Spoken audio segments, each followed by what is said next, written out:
Ils ont pris les enfants pour parler avec eux et sans adultes. Donc je ne sais pas ce qui a été dit aux enfants.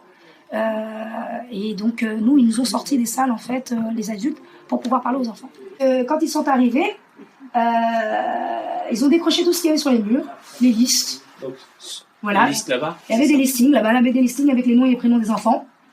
Ils ont fouillé dans les tiroirs, ils ont pris toutes les coordonnées des parents qu'on avait.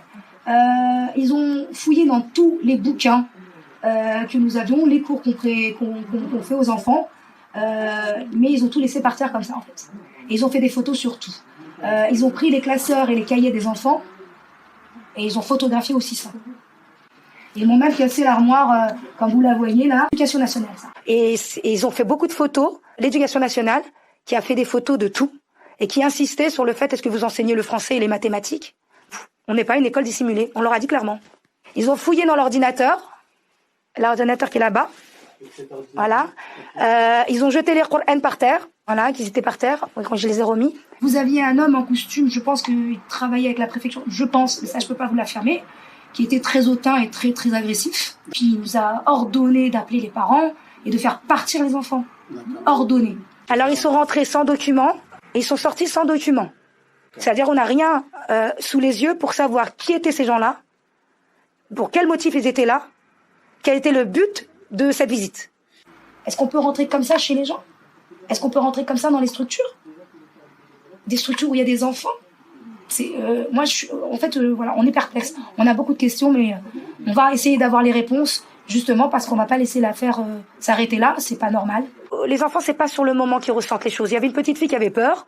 Ils posaient beaucoup de questions, en fait, mais on n'avait pas le temps de leur répondre puisqu'ils étaient là. Donc les enfants, on pouvait pas leur répondre. On peut pas faire peur à des enfants comme ça gratuitement. Mais nous avons des actes concrets, et notamment ce matin. J'ai demandé au préfet de Seine-Saint-Denis de fermer une école, je mets entre guillemets, dont vous allez voir si vous me posez davantage la question que nous ne la fermons que pour des raisons de crise sanitaire et non pas pour le fond du problème, qui est manifestement une attaque profonde à la République et à ses valeurs.